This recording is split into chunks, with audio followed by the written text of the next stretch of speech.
In the heart of Ibali village, behind tall walls and marbled pillars, stood the home of Lady Amina, a renowned businesswoman whose perfume empire made her a household name across West Africa. She was elegant, brilliant, but always busy. Meetings, flights, events. There was barely any time for family. At home were her two children, little Jason and Mariah, raised mostly by screens, textbooks, and the maid, Dorothy. Dorothy was 26, beautiful in a quiet, calculating way. She wore head wraps that concealed more than just her hair. They masked her secrets. She was efficient, obedient, and for all they knew, loyal. But Dorothy harbored a bitter envy. She saw Amina's life, the wealth, the husband, the home, and believed it should have been hers. So, with whispered chants and black candles beneath the full moon, she began her work. One by one, things went wrong. Lady Amina's clients began backing out of deals. Her children grew distant, Mariah crying at night, Jason withdrawing in school. Her husband, already emotionally aloof, found comfort in Dorothy's subtle charm. Her potion slipped into his evening tea. He fell, not in love, but in submission, and Dorothy smiled. As weeks turned into months, the mansion that once echoed with laughter now felt cold. Even the sunlight through the windows seemed dimmer. Mariah began waking with scratches on her arms.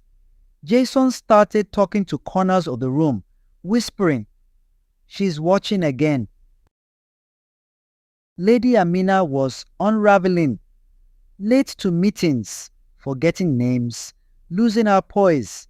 She visited doctors, pastors, even a Muslim holy man, but no one could explain what was happening to her family.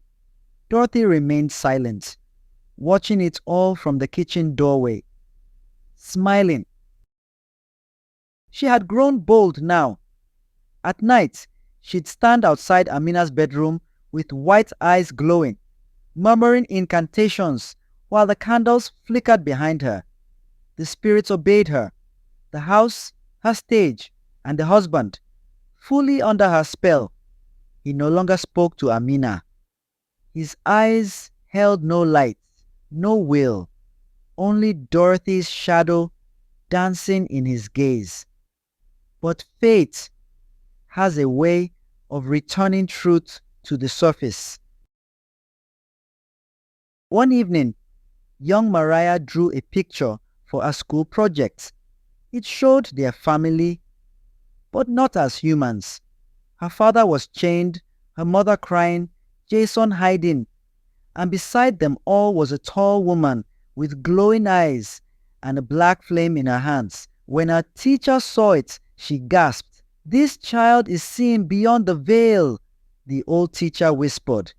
She contacted someone, not a priest, not a doctor, but Mama OJ, the village's last seer. Mama OJ was a woman of mystery, feared and revered. Her hut sat at the edge of the forest where the owls never blinked, and the wind always whispered secrets. When she arrived at Lady Amina's mansion, the birds stopped singing.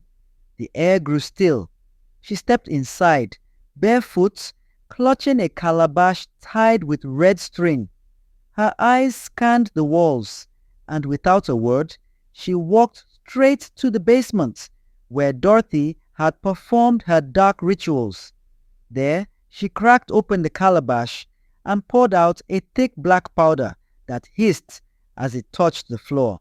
Smoke curled up, forming images in the air, twisted figures, crying children, a man bound by invisible chains. Then she spoke. "You let a snake into your home." a snake with the tongue of envy and the blood of witches. Lady Amina fell to her knees, finally beginning to understand. She wept, not just from fear, but from guilt. Her children had suffered, her home had been poisoned, and she had been absent. Mama Ohe rose and began the cleansing. Chants that shook the ground, herbs that sizzled in the air, and a mirror that showed Dorothy's true form. Skin cracked, eyes glowing, teeth sharp like a hyena's. That night, as the family gathered, Dorothy tried to slip out, but Mama Oje blocked her path. "You think you're the first to use charms?" she hissed. "I was casting before you were born." Dorothy screamed as the mirror was turned towards her. Her illusion shattered. The spell broke. The husband collapsed, unconscious. Jason and Mariah clung to their mother. Sirens wailed in the distance. Police arrived. And Dorothy, the wicked maid, was finally caught. Dorothy was taken away, screaming curses and promises of return. But her power had crumbled the moment truth touched her. The spell was broken. The spirit silenced. Mama Oje stayed for 7 days and 7 nights, cleansing the home room by room. She buried the cursed totems beneath the baobab tree, burned the veil Dorothy used to seduce the husband, and placed a protective mark at the mansion's entrance. Lady Amina was never the same. She changed, not out of fear, but out of awakening. She withdrew from the business for a while, choosing instead to heal her family. She became present every bedtime, every school drop-off, every meal. Jason smiled again. Mariah began to sing in the mornings. As for the husband, he wept for what he had done. Though forgiven, trust had to be rebuilt brick by brick. He became quiet but intentional, finally seeing what he nearly lost.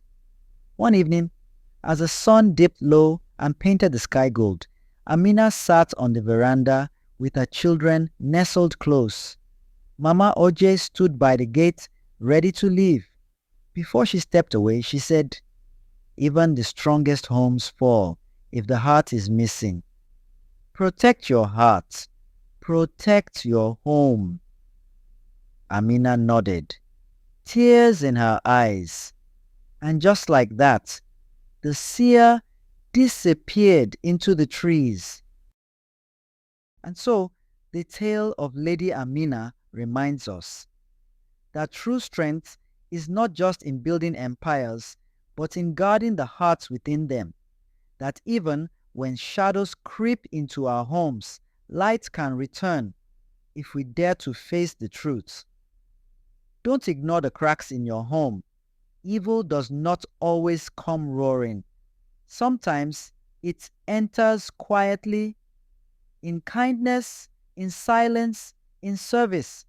But even darkness bows to truth. And when a woman remembers her power, no witch can stand. Thank you for watching this African tale of mystery, betrayal, and redemption.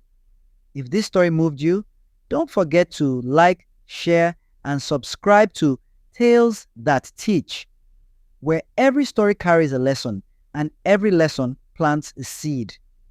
Until next time, stay watchful, stay wise, and never underestimate the power of a woman who chooses to fight for her home. Love from Tales That Teach.